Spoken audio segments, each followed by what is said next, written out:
Estás conmigo desde antes de verme nacer.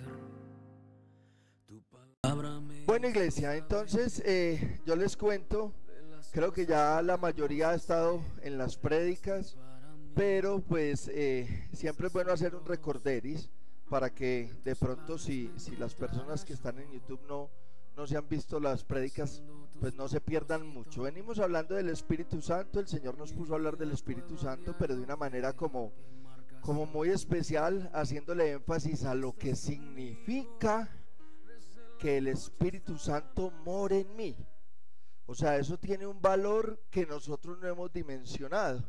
Y entonces el Señor nos viene trayendo con el Espíritu Santo, identificándolo como un tren. Entonces la locomotora, lo que pone a funcionar ese tren del Espíritu Santo es la intimidad con ese compañero de cuarto. Eso aviva el poder que hay en nosotros, y ese poder es lo que hemos estado describiendo. Entonces vimos que primero teníamos un vagón del convencimiento, donde el Espíritu nos convence del pecado, nos convence de justicia, nos convence de juicio e inicia una transformación en nuestra vida. Luego le pegábamos el vagón de la enseñanza, porque es el Espíritu el que me enseña. Bueno, ¿y ahora qué hago? Ya sé que esto es pecado, pero entonces ahora ¿cómo procedo? ¿Cierto?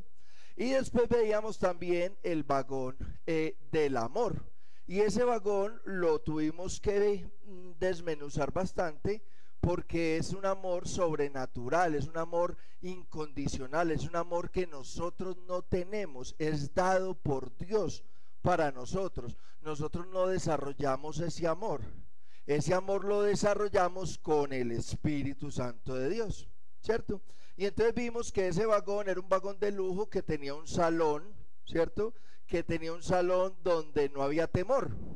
Entonces que el temor debía ser a Dios, y que si nosotros lográbamos actuar con más temor a Dios que con temor a las cosas o a las circunstancias, pues íbamos a andar mejor. Que también había un saloncito de ese vagón de lujo, cubre pecados, es decir, usted y yo ya tenemos la capacidad de amar al otro a pesar de. Está en nosotros ya la capacidad de amar al otro, de cubrir sus pecados con amor. Lo podemos amar a pesar de. Y en ese mismo vagón, es un vagón de lujo porque también veíamos que había un salón de humildad. Es decir, ya nosotros tenemos la capacidad de amar siendo humildes. Y que gracias, Heide. Y que muchas veces nosotros necesitábamos, para amar, agachar la cabeza. ¿Listo? Ok. Y ahí vamos en ese vagón. Vamos a ver hoy el vagón de la identidad. Y vamos a empezar en Romanos capítulo 8, versículo 14. Romanos capítulo 8, versículo 14 al 16. La prédica de hoy se titula El vagón de la identidad. 5 características que nos tienen que identificar con Dios, con Jesucristo. ¿Ok? Cuando lo encontremos nos vamos colocando sobre nuestros pies. Acuérdese que eso no es nada místico, ni por allá que es que tiene más poder, no, sino que a nosotros en esta iglesia nos gusta reverenciar a la máxima autoridad, a la palabra de Dios. Muy bien, vamos a leer Romanos capítulo 8, versículo 14. Dice: porque todos los que son guiados por el Espíritu de Dios, estos son hijos de Dios. Pues no habéis recibido el espíritu de esclavitud para estar otra vez en temor, sino que habéis recibido el espíritu de adopción, por el cual clamamos, Abba, Padre. El Espíritu mismo da testimonio a nuestro espíritu de que somos hijos de Dios. Amado Rey, Padre Celestial, que sea tu Santo Espíritu abriendo nuestra mente, nuestros ojos espirituales, para entender la trascendencia de esa frase de ser hijos tuyos. En el nombre poderoso de Cristo Jesús, amén y amén. Ok, entonces iglesia, El Espíritu Santo, acá me está diciendo el texto, que me da la identidad de hijo de Dios. Es decir, usted y yo ya no somos cualquier ser humano. Ya usted y yo somos hijos de Dios, ¿cierto? Ahora, usted y yo podemos tener una dificultad con esa partecita, porque no es solo el beneficio, ¿sí? O sea, nosotros muchas veces como cristianos nos quedamos en el somos hijos de Dios, ¿cierto? Soy hijo de Dios y entonces soy, no, ¿cómo es? No, soy hijo del dueño de la plata, entonces, sí, pero no se nos pueden olvidar otras cosas, ¿listo? Que es lo que vamos como a ir viendo hoy. Mire y verá, versículo 14, porque todos los que son guiados por el Espíritu de Dios, estos son hijos de Dios. Entonces, para yo poder decir que yo soy hijo de Dios y que usted me pueda identificar como hijo de Dios, yo tengo que ser guiado por el Espíritu de Dios. No es coherente que yo diga que soy hijo de Dios, pero hago lo que a mí me parece, lo que yo pienso, lo que a mí me corresponde, lo que yo creo que es mejor. No, yo tengo que estar haciendo lo que Dios mande. Acuérdese que ya sabemos, es que yo tengo que tener una relación íntima con Dios para poder saber qué es lo que Él me manda a hacer. ¿Listo? Ok. Ya enseguida se los voy a ir describiendo con las características que debemos encontrar. Versículo 15. Pues no habéis recibido el espíritu de esclavitud para estar otra vez en temor, sino que habéis recibido el espíritu de adopción, por el cual clamamos, Abba, Padre. Usted y yo, por ser seres humanos, no somos hijos de Dios. Usted y yo nos hacemos hijos de Dios cuando recibimos a Jesucristo y sobre nosotros llega el Espíritu de Dios. Ahí somos hijos de Dios, ¿cierto? Versículo 16. El Espíritu mismo da testimonio a nuestro espíritu de que somos hijos de Dios. ¿Sí ven? Es el Espíritu Santo el que me dice a mí que yo soy hijo de Dios. Entonces ahora sí, clase número 1 de discipulado. Juan capítulo 1 versículo 12. Mas a todos los que le recibieron, a los que creen en su nombre, les dio la potestad de ser hechos hijos de Dios. ¿Listo? Usted ve un muchachito, lo ve viniendo con el papá, usted no los conoce, pero usted porque sabe o dice, ese niño es hijo de ese señor. ¿Por qué? Porque se parece, ¿cierto? Y puede que mi hijo no sea muy parecido físicamente a mí, pero de que se parece, se parece. Y de todas maneras sí es parecido a mí, ¿cierto? Todos los hijos se parecen a su papá o a su mamá, de una manera o de otra, que en el pelo, que en la nariz, que en el modo de ser, que no sé qué. Pero ni siquiera biológicamente es posible que un hijo no se parezca a su papá, porque genéticamente papá y mamá transmitieron unos genes que le dan la identidad a ese niño de que es hijo mío y de la señora con la que lo tuve. ¿Sí o no? O usted, porque nosotros decimos, ay no, es que no, los hijos son muy diferentes, los hijos de los dedos de la mano todos son diferentes. ¿Son diferentes entre sí? Sí. ¿Pero son parecidos a mí? ¿Sí o no? ¿Cierto? Ok. Entonces eso es lo que yo quiero que veamos hoy. Es decir, no es solo el beneficio de ser hijo de Dios, sino que es que eso también tiene unos compromisos, ¿sí? Que nosotros los debemos desarrollar para poder certificar que somos hijos de Dios. ¿Ok? Entonces vamos a mirar el primero, la primera característica. Vamos a irnos a Mateo 5, versículo 43. Y vamos a empezar por allí. La primera característica que me identifica como hijo de Dios. Se lo voy a leer un poquito rápido porque nosotros no lo conocemos, pero es que me interesa un solo detallito aquí y luego ya lo describimos. Mire, Mateo capítulo 5, versículo 43 dice: oísteis que fue dicho, amarás a tu prójimo y aborreceréis a tu enemigo. Pero yo os digo, amad a vuestros enemigos, bendecid a los que os maldicen, haced bien a los que os aborrecen y orad por los que os ultrajan y os persiguen. Y escuchen: para que seáis hijos de vuestro Padre que está en los cielos, que hace salir su sol sobre malos y buenos, y que hace llover sobre justos e injustos. Iglesia, la primer característica que a mí me debe identificar como un hijo de Dios es la misericordia. Darle al que no se lo merece. ¿Sí? Esa es la primera característica que yo descubrí acá, estudiando el texto, en fin, que nos debe identificar a usted y a mí como hijos de Dios. Mire lo que dice ese versículo 45, para que seáis. Es decir, si usted y yo no crecemos en misericordia, usted y yo no somos hijos de Dios.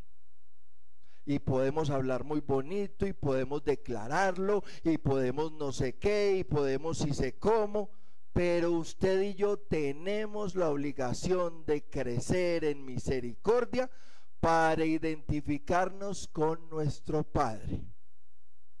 ¿Sí? Mire, se lo voy a poner simple. Ahorita tomamos la Santa Cena. ¿Qué representa la Santa Cena? La misericordia que tuvo Jesucristo, que murió por usted y por mí sin razón alguna. Es decir, a él no lo cogieron. Cuando uno en discipulado estudia también esos textos, a él no lo cogieron, él se entregó. Por allá los discípulos salieron todos valientes, borrando orejas. No, hombre, es necesario que yo, ¿sí?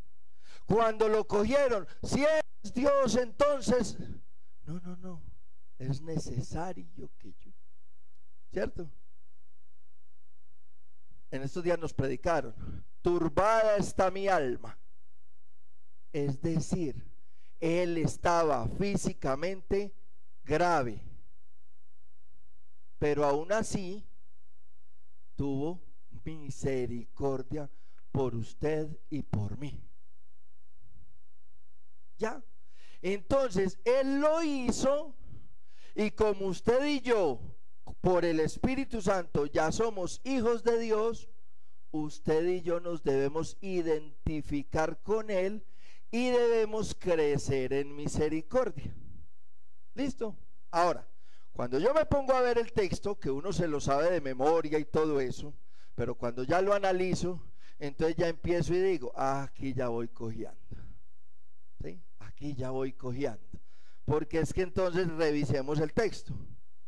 Primero nos habían dicho: amar a tu prójimo y aborrecer a tu enemigo. Eso es lo normal. ¿Sí? El que me ofende a mí es lo normal. Que yo no lo quiera, es normal. Pero resulta que cuando Cristo aparece, entonces Cristo dice: ya no. Yo os digo, amad a vuestros enemigos. Y ese amad es la misma palabra agapao, es decir, amor incondicional. Y como ya vimos en el vagón pasado, resulta que hay un saloncito que descubre pecados. Es decir, yo tengo que amar a mi enemigo porque yo ya tengo la capacidad de cubrir su pecado con mi amor. O sea que ya soy capaz de amarlo a pesar de. Entonces ya ahí, no sé ustedes, pero yo ya ahí voy cojeando. ¿Sí? Porque a mí todavía hay gente que me cae mal. Entonces ya voy cojeando ahí. ¿Sí? Y eso me trae a memoria de cuando empezaron todas esta serie de prédicas y predicábamos sobre que la vida cristiana es sin fatiga, pero sin descanso. Usted y yo no tenemos vacaciones de ser cristianos. Es decir, usted y yo no tenemos el culmen donde ya soy idéntico a Jesucristo, ya no me toca hacer nada más. Eso es falso. Usted y yo, independiente de la función que ejerzamos, el tiempo que llevemos como cristianos, usted y yo en algo tenemos que estar trabajando. Usted y yo algo tenemos que estar haciendo para Cristo. Algo está haciendo Él para nosotros. Amén. ¿Listo? Ok, muy bien. Mire lo que sigue diciendo el texto. Bendecid a los que os maldicen. O sea, una persona está mal diciendo de mí, está hablando mal de mí, y yo en vez de debo bendecir, o sea, bien decir de él. ¿Listo? Haced bien a los que os aborrecen. Claro, yo le hago un favor al que me cae bien, hágaselo al que le cae mal. Empezando porque no debe haber nadie que nos caiga mal. Entonces hágale un favor sabiendo que me cae mal. ¿Sí? Orad por los que os ultrajan. Yo sí oro por ellos. Padre Celestial, fúndelos con fuego. Claro, nuestra oración normalmente por ese que nos ultraja no es bendícelo, Padre Celestial, que siga prosperando. Usted y yo no oramos así, si es que oramos por él. ¿Listo? Por los que nos ultrajan y nos persiguen. Ok, iglesia. Entonces, mire, la pregunta que yo quiero que cada uno de nosotros se haga es: venga, ¿cómo estoy yo en misericordia? ¿Sí? Y ahorita que terminemos, vamos a hacer unas preguntas y vamos a ir analizando ¿cómo estoy yo en misericordia? ¿Cómo estoy yo para amar al que habla de mí, al que no es que me haga muchos favores, ¿cómo estoy yo en misericordia?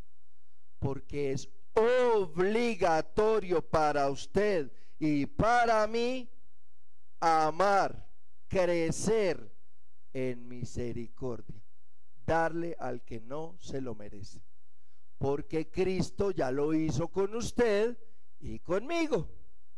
Si Cristo se hubiera puesto de cismático a vernos a usted y a mí, nuestros errores, nuestros defectos, nuestros pecados, creo que esta iglesia estaba vacía. ¿Sí o no? Ok. Número 1, misericordia. Vamos a la segunda característica que nos debe identificar. Entonces vamos a ver dos textos ahí paralelos, ahí en Mateo.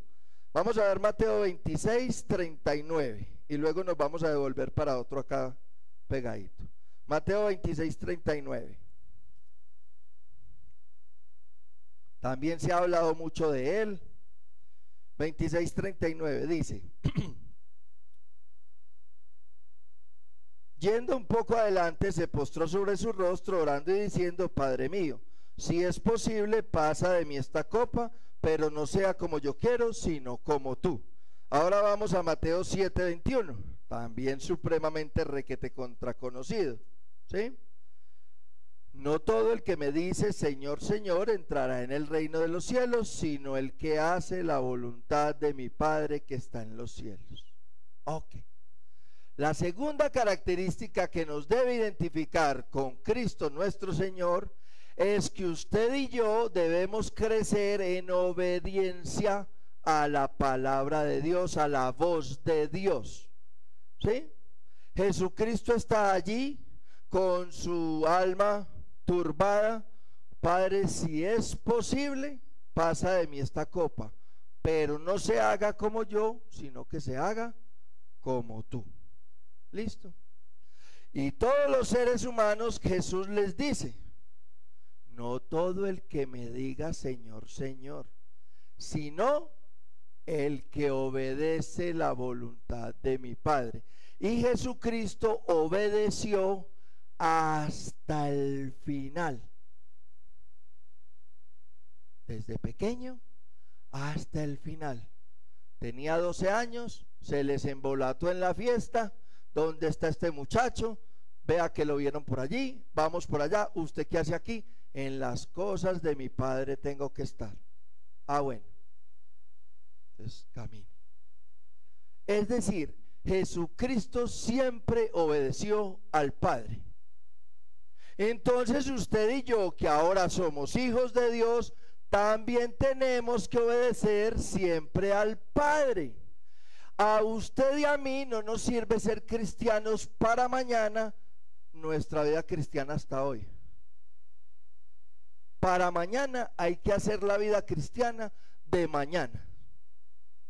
Nos sirve la experiencia, lo que hemos conocido, lo que hemos aprendido, muy chévere y todo, pero mañana nos toca ser cristianos, porque mañana puede que tengamos un choque, puede que tengamos un accidente, puede que nos roben, puede que tengamos que hablar con alguien, puede que... Tenemos que ser cristianos mañana. Lo que hayamos alcanzado hoy, chéverísimo. Si de pronto nos morimos hoy, con lo que hicimos hasta hoy. Y si nos dan vida para mañana, hay que agregarle lo de mañana. Entonces, la segunda característica que nos tiene que identificar con Jesucristo es la obediencia al Padre, que es hasta el final. Recuerda que ahorita les decía que no había vacaciones para los cristianos. Como cristianos, usted y yo no tenemos descanso. Usted y yo tenemos que estar obedeciendo al Padre hasta el final. Ok, muy bien. Tercera característica, Romanos 12:1. Otro texto que yo creo que no lo sabemos súper de memoria. Yo creo que lo podemos recitar. Así que, hermanos, os ruego por las misericordias de Dios que presentéis vuestros cuerpos en sacrificio vivo, santo, agradable a Dios, que es vuestro culto racional. Ok, entonces, hablemos otra vez de la muerte de Cristo. ¿Listo? Nosotros entendemos que eso es un sacrificio que hizo Jesucristo. ¿Sí o no? ¿Qué sacrificó Jesucristo? Que lo representábamos ahorita. Su cuerpo, su carne, su parte humana. ¿Sí? Porque Él después resucitó. O sea que lo que Él sacrificó, lo que a Él le dolió, lo que le sangró, fue su carne, su naturaleza humana. Muy bien. Resulta que aquí Pablo nos está diciendo que hagamos exactamente lo mismo, que sacrifiquemos nuestra naturaleza humana. ¿Listo? Ok. Se lo voy a representar con un ejemplo sencillo. ¿Listo? Resulta que yo soy muy buen cristiano, entonces estoy en proceso de obediencia. Muy bien, estoy siendo un cristiano tremendo. Resulta que tengo un primo, le presté 5 millones de pesos para que montara un negocito. Mi primo me dijo, te los devuelvo el 30, apenas ya organícelo el negocio. Listo. El 30 llegó y no me devolvió la plata, y yo tenía que pagar mis asuntos, mis cosas. Llegó octubre y tampoco me devolvió la plata. Ya me empecé a alcanzar yo con mis cosas. Llegó noviembre y tampoco me devolvió la plata, y me alcancé más. Entonces me tocó hipotecar la casa, hacer un préstamo sobre la casa para poder pagar mis cosas. Llegó diciembre y nada, llegó enero y nada. Al año siguiente perdí mi casa. ¿Sí?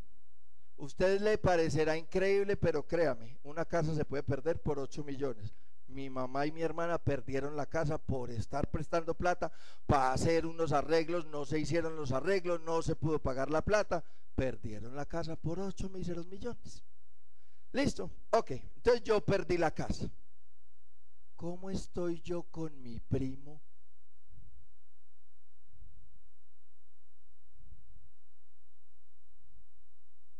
Recuerde que yo soy un buen cristiano. Pero ¿cómo estoy con mi primo? ¿Cierto? Es decir, iglesia, mire, ese sacrificio que habla aquí Pablo, resulta que yo me pongo a orar porque yo soy muy buen cristiano, pero perdí la casa, entonces analice cómo estoy con mi primo, y usted me pregunta por mi primo y me toca decirle, no, bien de salud, porque mi primo no me volvió a dar la cara jamás. Y según el texto que hablábamos ahorita, entonces yo lo tengo que bendecir, yo tengo que orar por él, y yo lo tengo que amar. Y acabo de perder mi casa porque le presté 5 millones y no me los pagó. Entonces resulta que yo soy muy buen cristiano, estoy orando y el Señor me dice, búscalo, te necesita. Ah, no, pues vaya usted que es bueno. Búscalo, perdónalo y dile a la orden. Ah, sí, sí, sí. ¿Usted se imagina cuánta rodilla hay que doblar? Listo, yo soy muy buen cristiano, lo logré. Voy donde mi primo y le digo, primo, usted no me debe nada. ¿Qué necesita? No me pregunte cuántos años me demoré para eso, pues, ¿cierto? Pero ya fui. Entonces mire, ¿qué fue lo que yo llevé a la cruz? Alguna vez también predicaba de eso. ¿Qué fue lo que yo llevé a la cruz? Ese odio, ese resentimiento, ese rencor, toda la rabia que cargué todo ese tiempo, todos los malos pensamientos contra mi primo Bello, porque no creo que yo haya orado muy bonito los años que no me pagó, y fuera de eso, que cuando perdí mi casa, cuando me tocó ir a pagar arriendo, no creo que mi oración haya sido muy hermosa. Todo eso fue lo que yo llevé a la cruz. Y cuando ya yo logré obedecer, entonces ahí es donde uno dice, soy libre. ¿Sí o no? Eso es ser sacrificio vivo. ¿Cuál es el problema? Que el texto dice, hermanos, os ruego por las misericordias de Dios que presentéis vuestros cuerpos en sacrificio vivo, santo, agradable a Dios, que es vuestro culto racional. No os conforméis a este siglo, sino transformaos por medio de la renovación de vuestro entendimiento, para que comprobéis cuál sea la buena voluntad de Dios, agradable y perfecta. Es decir, ¿cuántas veces tengo que sacrificar mi naturaleza humana? Supongamos que yo ya hice eso con mi primo. Perfecto. El Señor ahí mismo me va a mostrar otra cosa donde me va a tocar sacrificar mi naturaleza humana. Un resentimiento, una raíz de amargura, un pensamiento, un odio, alguna cosa. Pero eso es constante. El sacrificio nuestro es constante. El de Jesucristo fue solo una vez. Y por eso lo representamos cuando tomamos la Santa Cena. Cada que tomamos la Santa Cena, ¿qué es lo que dice la palabra? En memoria de mí. Pero a usted y a mí nos toca estar haciendo ese en memoria de Él permanentemente, porque nuestra naturaleza humana no ha muerto.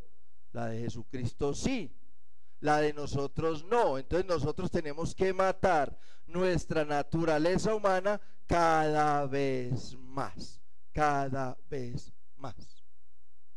Amén, hermano. Ahí es donde uno dice amén. ¿Listo? Ok, muy bien.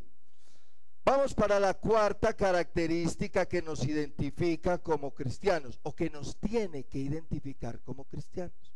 Hebreos 12, 1. Hebreos capítulo 12, versículo 1. ¿Listo? Ok.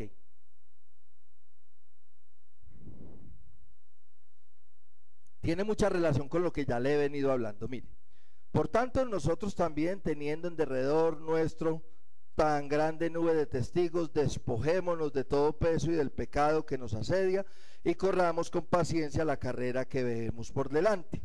Puestos los ojos en Jesús, el autor y consumador de la fe, el cual por el gozo puesto delante de él sufrió la cruz, menospreciando el oprobio, y se sentó a la diestra del trono.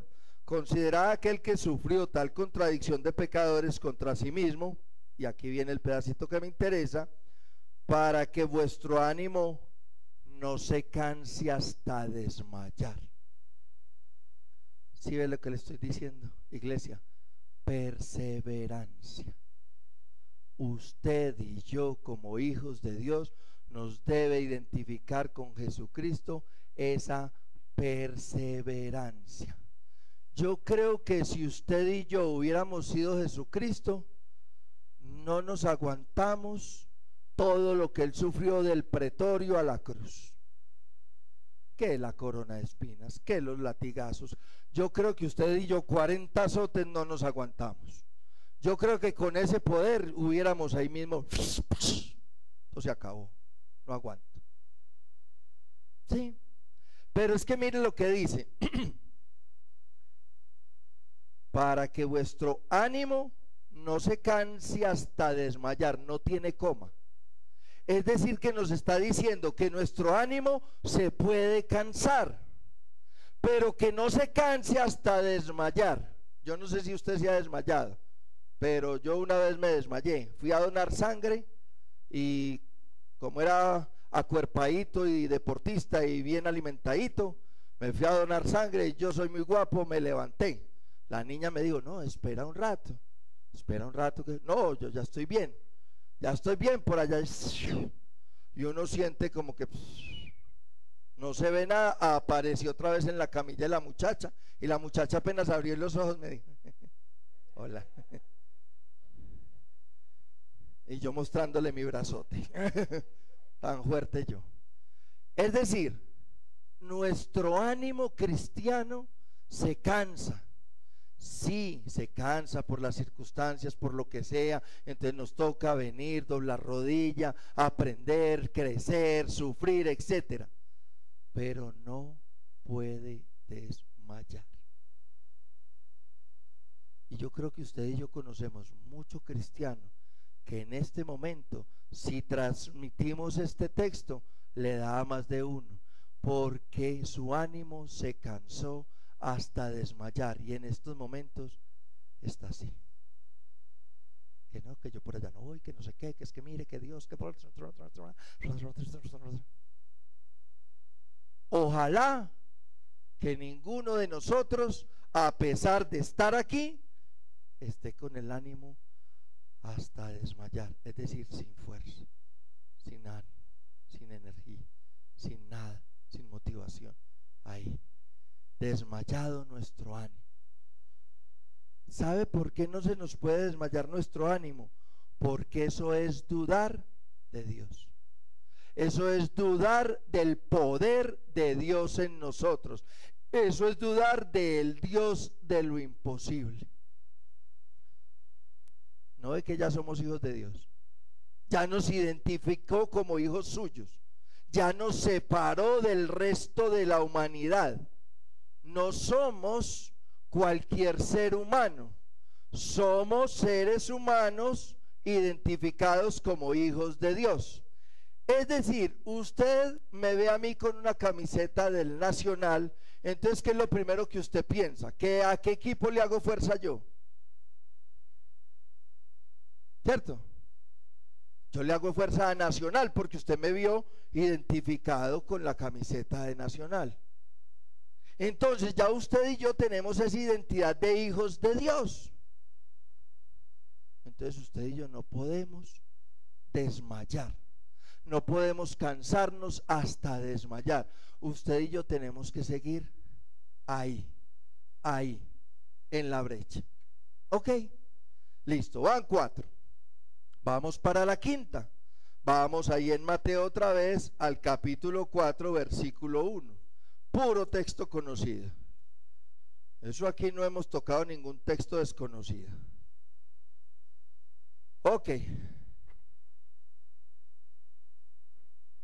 Vamos a leerlo también rapidito, lo conocemos mucho, Mateo 4, versículo 1 al 11, perdón.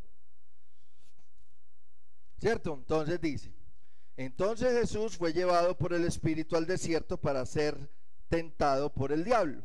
Y después de haber ayunado 40 días y 40 noches, tuvo hambre. Y vino a él el tentador y le dijo, si eres hijo de Dios, di que estas piedras se conviertan en pan. Él respondió y dijo, escrito está, no solo de pan vivirá el hombre, sino de toda palabra que sale de la boca de Dios. Entonces el diablo lo llevó a la santa ciudad y lo puso sobre el pináculo del templo y le dijo, si eres hijo de Dios, échate abajo, porque escrito está, a sus ángeles mandará acerca de ti y en sus manos te sostendrán para que no tropieces con tu pie en piedra. Jesús le dijo, escrito está también, no tentarás al Señor tu Dios. Otra vez lo llevó el diablo a un monte muy alto y le mostró todos los reinos y la gloria de ellos y le dijo, todo esto te daré si postrado me adorares. Entonces Jesús le dijo, vete Satanás, porque escrito está, al Señor tu Dios adorarás y a él solo servirás. El diablo entonces le dejó y aquí vinieron ángeles y le servían.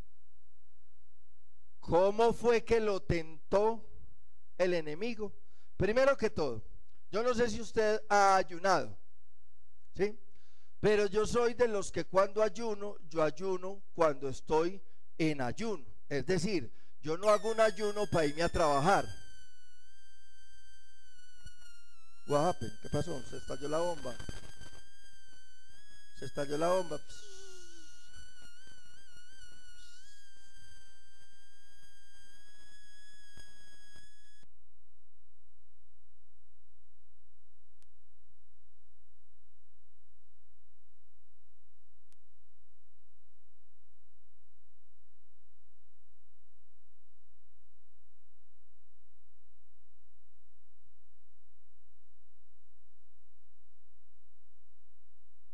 Bueno, entonces retomamos.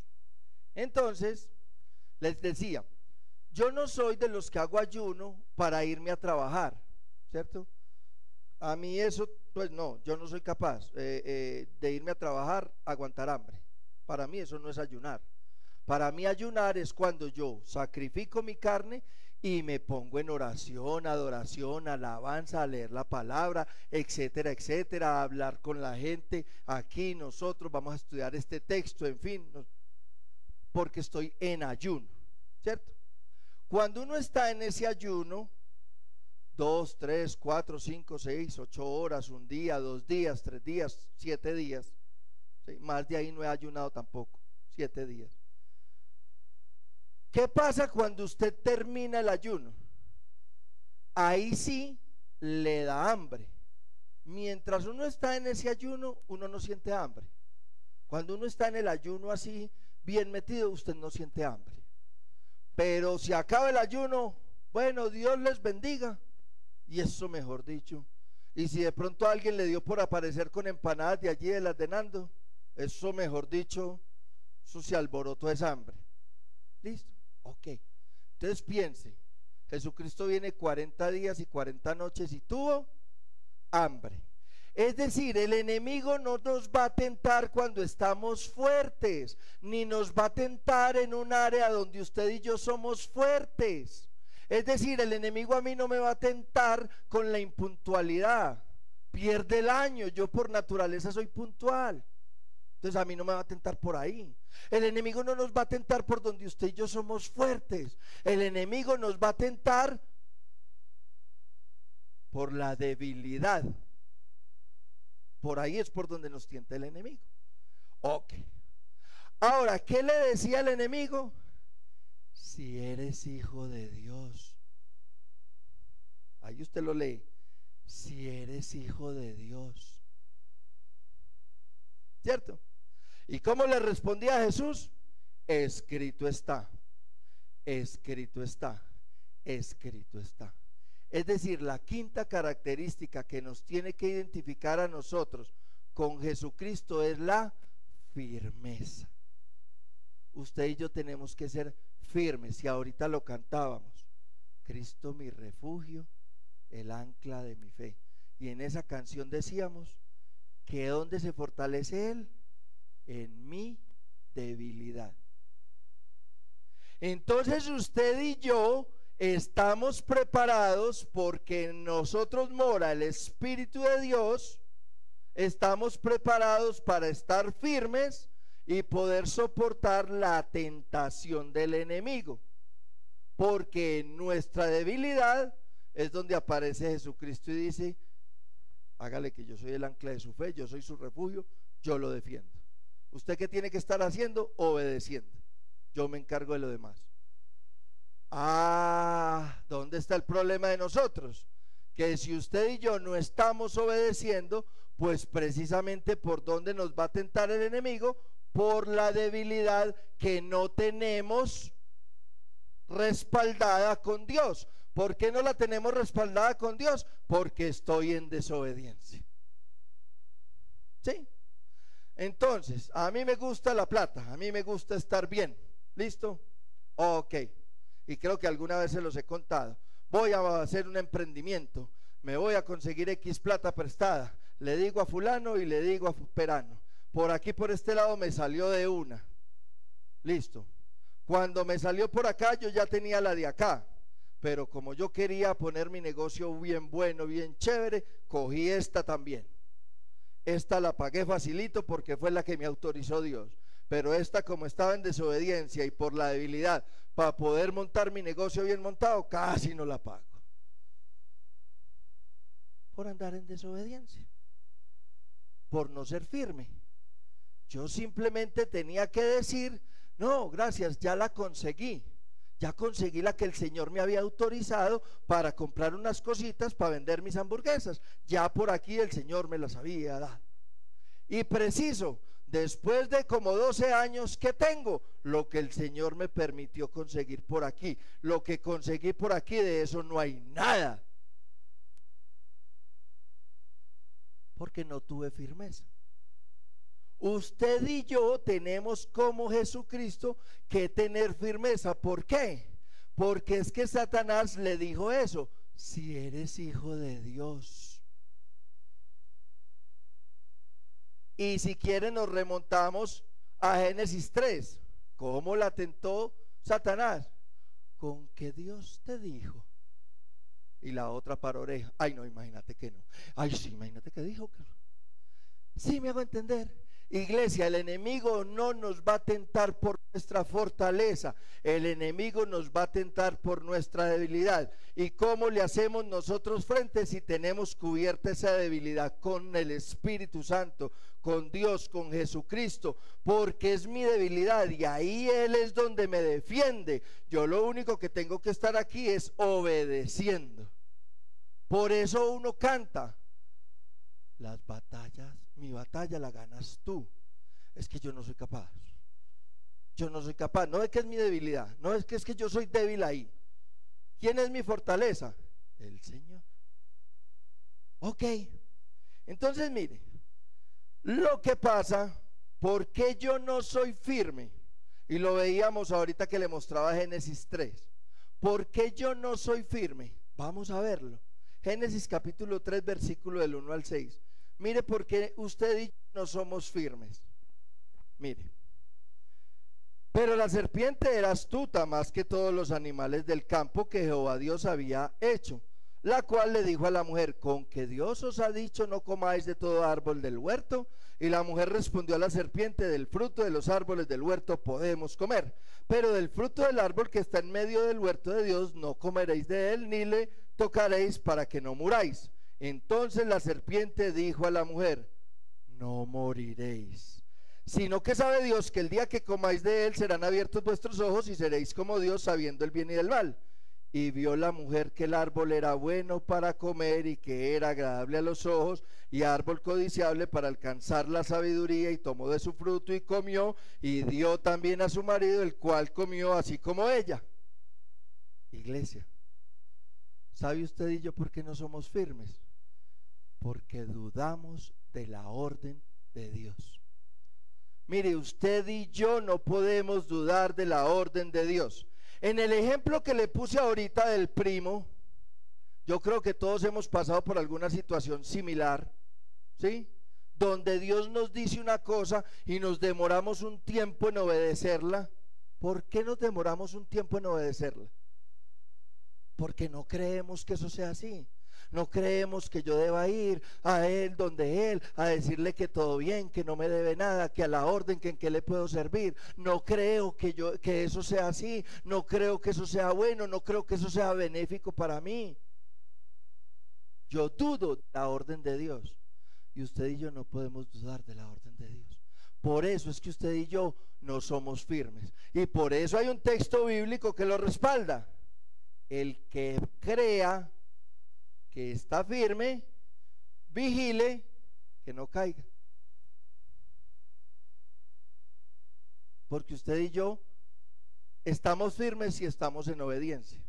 Tenemos otro ejemplo que contrasta. Apá, ¿y el cordero? Dios proveerá. Pero ¿cómo estaba Abraham? Para arriba. Dios proveerá, mijo. Él iba en obediencia. Y él ya llevaba el puñal y el ángel le dijo: detente. ¿Apareció o no apareció el cordero? En ese texto que estábamos viendo de Mateo 4 del 1 al 11, ¿aparecieron o no aparecieron los ángeles? Aparecieron los ángeles. ¿Pero cuándo? Cuando Satanás tentó a Dios. Si eres hijo de, lánzate, que escrito está que los... No, señor, yo no le obedezco a usted, yo le obedezco a mi Padre. Al final aparecieron los ángeles. Ya. Iglesia, usted y yo tenemos que tener firmeza. ¿En qué consiste la firmeza? En obedecer lo más rápido posible la voz de Dios. El tiempo que usted y yo nos demoremos en obedecer la voz de Dios es el tiempo que estamos en manos del enemigo, a expensas de él, porque se está aprovechando de nuestra debilidad. Si usted y yo estamos en obediencia, ¿sabe quién está peleando con él? El Espíritu Santo. Yo no tengo vela en entierro. Amén. Entonces, iglesia, mire, usted y yo, como hijos de Dios, tenemos que estar creciendo en misericordia, tenemos que estar creciendo en obediencia, tenemos que estar creciendo en sacrificar nuestra naturaleza humana, tenemos que estar creciendo en perseverancia y tenemos que estar creciendo en firmeza, tenemos que estar creciendo en todo eso para podernos identificar como hijos de Dios. A usted y a mí no nos identifica que seamos hijos de Dios el solo hecho de decir: ay, yo soy hijo de Dios, yo soy hijo del Padre, del dueño de la plata y del oro y no sé qué, bendecido, afortunado y más allá. Sí, eso está muy bien, declárelo, pero sea coherente con cómo lo vive. Si yo solo me quedo declarando: yo soy hijo de Dios y en el nombre de Jesús no sé qué y no sé qué y no sé qué, pero mi vida no da muestras de estas características que Jesucristo me mostró, no pasa nada conmigo, porque en realidad mi Padre no me está viendo como hijo de Él. Y aquí le hago la pregunta a los papás: ¿usted cómo se siente o qué piensa cuando su hijo no está andando como usted quiere que ande? ¿Usted qué piensa? ¿Qué estaré haciendo mal? ¿Qué estaré pagando? Ese muchacho no lo estoy criando yo, es que no se parece a mí, es que mire qué tal cosa, es que mire que no sé qué. O sea, ese no es mi hijo. O no decimos así cuando nuestro hijo está como deschavetadito: ese no parece hijo mío.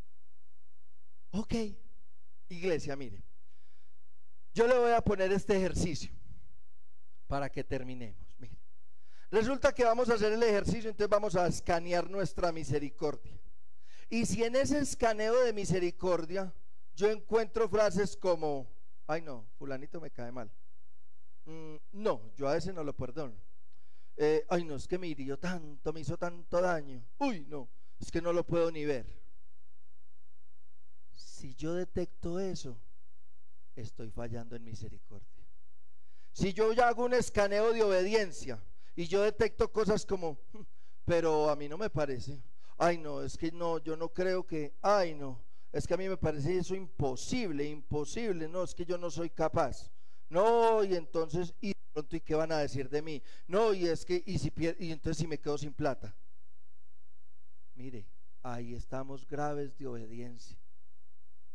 Si de pronto escaneo el sacrificio y detecto cosas como: no, yo no soy capaz de dejar ese pecado, o sea que yo no soy capaz de sacrificar mi naturaleza humana, ahí estoy fallando. Si de pronto escaneo la perseverancia y detesto cosas como: no, este ministerio me tiene cansado, no, pero es que entonces otra vez el pastor me llamó la atención, no, pues es que yo mejor no voy a volver porque allá me dijeron que esto y lo otro, es mejor no volver, yo sigo adorando a Dios desde mi casa.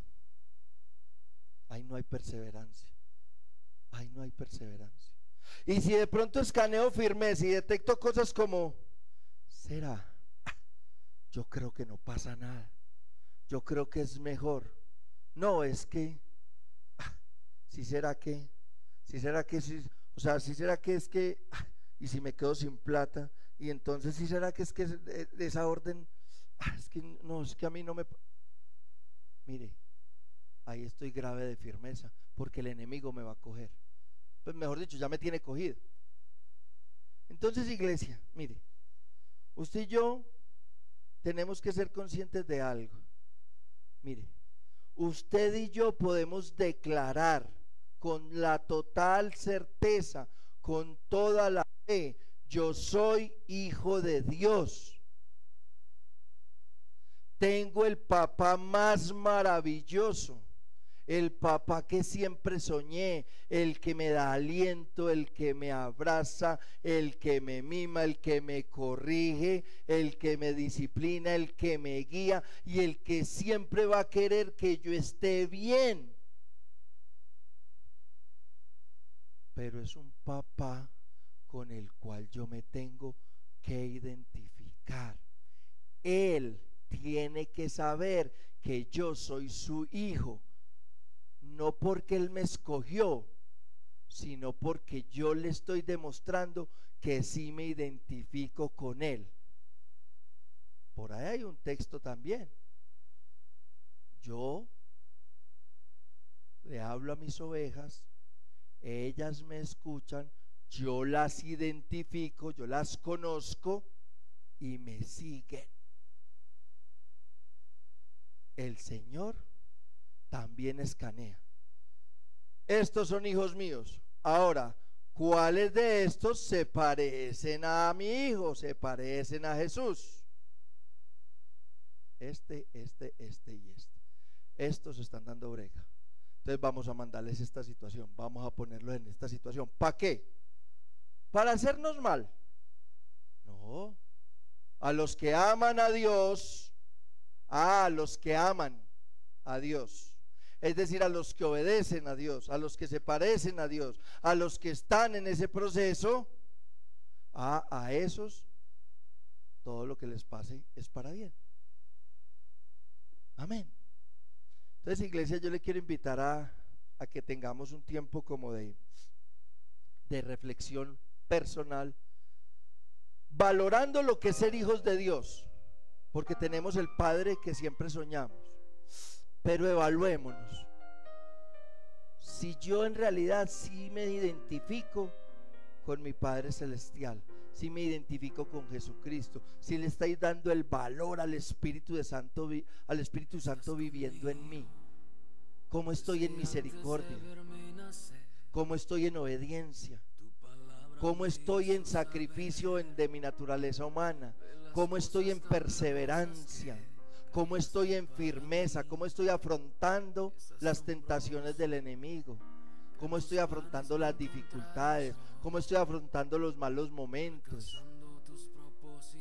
Porque si eso me está derrotando, si esto me está quitando la paz, si eso me está poniendo maluco, si eso me está indisponiendo, entonces no estoy siendo hijo de Dios.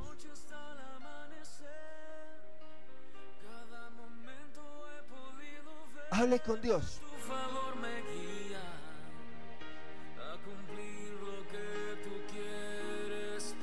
Oiga. Eres el padre que siempre soñé, mi amor eterno, mi razón de ser, mi dulce corazón.